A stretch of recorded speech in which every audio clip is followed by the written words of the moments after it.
April மாதம் 2025 ஒரு தொழிலதிபர் கோட்டயத்தில் கொல்லப்படுறார். அது எப்படி தெரிய வருது அப்படின்னு பார்த்தீங்கன்னா, அந்த வீட்டோட வேலைக்காரம்மா அன்னைக்கு காலையில் வேலைக்கு போகிறாங்க. வீட்டை திறந்து உள்ளே போகிற போது விஜயகுமார் அப்படிங்கிற அந்த தொழிலதிபரும் அவரோட மனைவியான மீரா அப்படிங்கிறவங்களும் கொல்லப்படுறாங்க.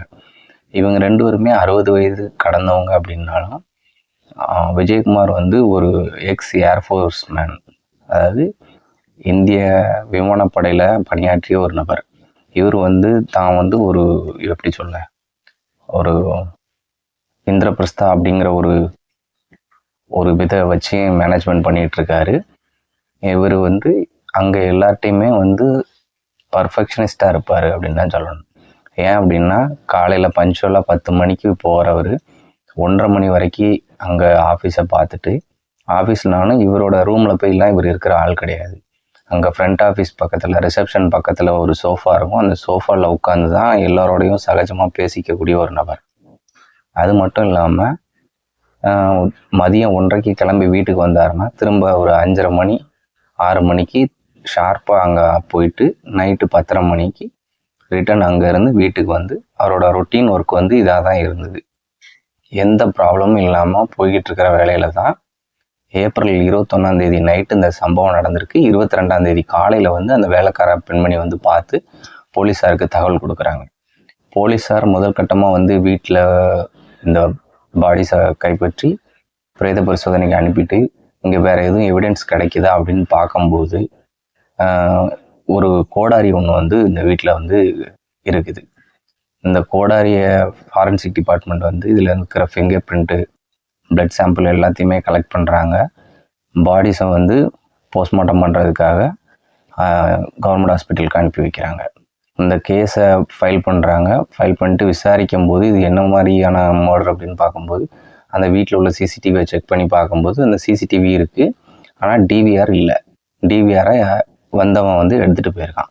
இப்போ யாருன்னு இது பண்ணி பார்க்கும்போது, சமீபத்தில் இந்த வீட்டில் வேலை பார்த்த ஒரு நபர் அமித் அப்படிங்கிற ஒரு நபர் அசாமில் இருந்து இங்கே தங்கி பணிபுரிந்தவர் தான் இப்போ ஊடையில் இவரோட செல்ஃபோனை களவாண்டுட்டு போனதாகவும், அது மூலமாக இவரோட வங்கி கணக்கில் இருந்து அவரோட வங்கி கணக்குக்கு பைசா அனுப்பினதாகவும், அதுக்கப்புறம் அவர் தன்னோட சொந்த ஊருக்கே போனதாகவும், அந்த டைமில் விஜயகுமார் போலீஸில் கம்ப்ளைண்ட் பண்ணி இந்த மாதிரி தன்னோட ஃபோன் மிஸ் ஆயிடுச்சு அப்படிங்கிறத கம்ப்ளைண்ட் பண்ணி இது பண்ணும்போது அமித் தான் எடுத்தான் அப்படிங்கிறது கன்ஃபார்ம் ஆகி அவனை அரெஸ்ட் பண்ணுறாங்க. அமித் அதுக்கு முன்னாடியே பேங்க்குக்கு போகிறான். அவங்க அசாம் போனோன்னா அவனோட மனைவிட்ட சொல்கிறான், இந்த மாதிரி நான் இவரோட பணத்தை எடுத்துட்டேன், ஃபோனை எடுத்து அதுலேருந்து நான் பணம் போட்டேன் அப்படின்னு சொல்லும்போது, அந்த மனைவி அமித்தை சத்தம் போட்டு அதை அவங்கக்கிட்டே கொடுத்துரு, நீ செஞ்சது தப்பு அப்படின்னு சொல்லி இது பண்ணுறாங்க. உடனே தான் இவன் பேங்க்குக்கு போகிறான். பேங்க்குக்கு போனால் அங்கே பேங்க் ஆஃபீஸர்ஸ் என்ன சொல்கிறாங்க அப்படின்னா, உன் அக்கௌண்ட் ஃப்ரீஸ் ஆகிருக்கு, உன்னால் அதுலேருந்து பணம் எடுக்க முடியாது அப்படிங்கிற மாதிரி சொல்கிறாங்க. உடனே அங்கேருந்து விஜயகுமாருக்கு கால் பண்ணி அமித் கேட்குறான். அப்படி கேட்கும்போது அமித் விஜயகுமார் என்ன சொல்கிறாருன்னா, உன்னை அரெஸ்ட் பண்ணி தான் பண்ணணும், கேஸ்லாம் வாபஸ் வாங்க முடியாது அப்படிங்கிற மாதிரி சொல்கிறாரு. உடனே கேரளா போலீஸ் அமித்தை அரெஸ்ட் பண்ணி ஜெயிலில் போடுறாங்க. ஜெயிலில் போட்டு அந்த இது நடந்துகிட்ருக்கு. அப்போ அவன் பெயில் வாங்குறான். நான் பணத்தை அந்த ஃபோனை கொடுத்துட்றான். கொடுத்த உடனே பெயிலும் அவனுக்கு கிடச்சிருது. பெயில் வாங்கி வெளியே வந்த அந்த 1 மாதத்துக்குள்ளே தான் இந்த மர்டர் நடக்குது.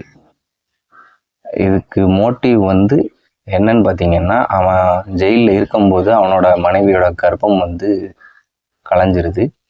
நம்ம எந்த இதுக்காக பணத்தை அவர்கிட்ட கேட்டோமோ, அதுவும் நம்ம வேலை பார்க்குற சம்பள பணத்தை தான் அவர்கிட்ட கேட்டோம். அவர் அதை தரமாட்டேன்னு சொல்ல போய் தான் நம்ம இந்த ஃபோனை எடுத்து இது பண்ணி இந்த கேஸ் ஆனது. இது எல்லாத்துக்கும் முழு காரணம் விஜயகுமார் தான். ஏன்னா தன்னோட மனைவியோட இருந்திருந்தால் அந்த கர்ப்பம் களைய விட்டுருக்க மாட்டோம் அப்படிங்கிற ஒரு நம்பிக்கை அமித்துக்கு ரொம்ப சாலிடாக இருந்ததுனால இவரை பழி வாங்கியே ஆகணுங்கிற ஒரே காரணத்துக்காக அவரை கொலை செய்கிறான் அமித். அவரை மட்டும் கொலை செய்யணும்னு போனவன் வீட்டில் அவரை கொலை பண்ணும்போது அவரோட சத்தத்தை கேட்டு வந்த அவரோட மனைவியும் சேர்த்து கொலை பண்ணுறான். அதனால தான் அந்த வீட்டில் டபுள் மர்டர் ஆகுது. போலீஸ் 23 காலையிலே அவனை திருச்சூர் பக்கத்தில் ஒரு கோழி பண்ணையில் வச்சு அவனை அரெஸ்ட் பண்ணுறாங்க. அரெஸ்ட் பண்ணி இதில் மேலும் இந்த சம்பவத்துக்கு தொடர்பாக வேறு யார் நபர்கள் இருக்காங்களா அப்படிங்கிற மாதிரி அவன்கிட்ட விசாரிக்கிறாங்க. இல்லை, நான் தான் கொலை பண்ணேன், இந்த காரணம், நான் பணம் கேட்டேன், அவர் கொடுக்கல, நான் அவரோட ஃபோனை திருடி அதுலேருந்து எனக்கு நான் பணம் அனுப்பிக்கிட்டேன் அப்படிங்கிற மாதிரி கன்ஃபெஷன் தான் அவன் கொடுக்குறானே தவிர்த்து வேறு யாரும் இருக்கிற மாதிரி தெரியல. ஆனால் இதே அவருடைய விஜயகுமாருடைய நட்பு வட்டாரங்கள் வந்து என்ன சொல்கிறாங்க அப்படின்னு பார்த்தீங்கன்னா, இல்லை, இவன் ஒரு ஆளாக வந்து விஜயகுமாரை இவனால் எதுவுமே பண்ண முடியாது. விஜயகுமார் வந்து ஒரு திடகாத்திரமான ஒரு நபர். இவன் ஒரு ஆள் போய் அவரை ஒன்றுமே பண்ண முடியாது. இது வந்து பக்காவாக பிளான் பண்ணி நடத்தப்பட்ட ஒரு கொலையாக தான் இருக்கும். இவன் ஒருத்தனால எதுவுமே பண்ண முடியாது அப்படிங்கிறது தான் அவருடைய நட்பு வட்டாரங்கள்லாம் சொல்கிறாங்க. இதுவும் போக என்னன்னு பார்த்தீங்கன்னா, முக்கியமான ஒரு விஷயம், 2017 இவரோட மகன் வந்து ஒரு சூசைட் அப்படின்னு சொல்கிறாங்க. ஆனால் அது சூசைட் இல்லை அப்படின்னு சொல்லி விஜயகுமார் மறுக்கிறாரு. 2017 ஒட்டக்கப்பில் மாவு அப்படிங்கிற ஒரு கோட்டயத்தில் உள்ள ஒரு ரயில்வே கேட்டு, அந்த இடத்துல வந்து ரயில்வே கேட்டில் வந்து இவரோட மகன் வந்து ட்ராக்ல கிடக்கிறான், இறந்து போகிறான். ஆனால் அந்த ட்ராக், அவன் பாடி கிடந்த இடத்துக்கும் அந்த பையனோட கார் இருந்த இடத்துக்கும் ஒரு 200 மீட்டர் டிஃப்ரென்ஸ் இருக்குது. ஆனால் அந்த கார் இருக்கிற பகுதியிலேயே அந்த கார்லேயே இரத்த தடயங்கள் இருக்கிறதுனால இது வந்து நிச்சயமாக தற்கொலை இல்லை, கழுத்தை காரில் வச்சு அறுத்துட்டு எவனும் போய் ட்ராக்ல போய் படுக்க மாட்டான் அப்படிங்கிற மாதிரி இவர் வந்து கேஸை இப்போ வரைக்கும் நடத்திட்டு இருக்காரு. இப்போ வரைக்கும் மீன்ஸ் அவர் இருந்த வரைக்கும் நடத்திட்டு இருக்காரு. இது தற்கொலை இல்லை, இது கொலை தான் அப்படின்னு சொல்லி இது பண்ணி February லாஸ்ட்டில் தான் அந்த கேஸை வந்து ரீஓப்பன், சிபிஐயை ரீஓப்பன் பண்ண சொல்கிறாங்க கோர்ட். அந்த கேஸ் ரீஓப்பன் ஆகுது.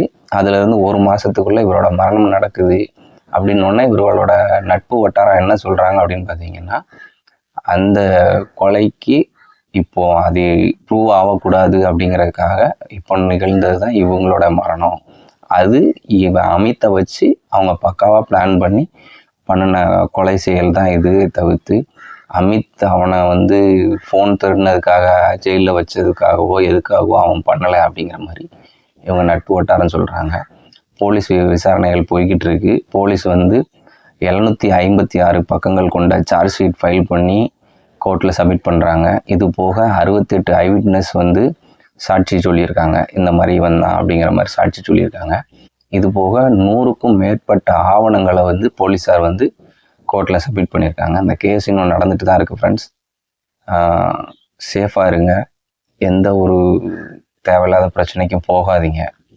இந்த மாதிரி தெரிஞ்சவங்க வச்சவங்க அப்படிங்கிற இது ஒரு பெரிய விஷயமே இல்லை. அவன் திருடுனா அவனை ஜெயிலில் தூக்கி போட்டார், அதுக்காக வந்து அவரை கொலை பண்ணுறது தான் அதுக்கு ஒரே வழியா அப்படின்னு அது முடியாது. சேஃபாக இருங்க, be safe. Thank you friends, thank you for வாட்சிங், கீப் சப்போர்ட்டிங், தேங்க்யூ.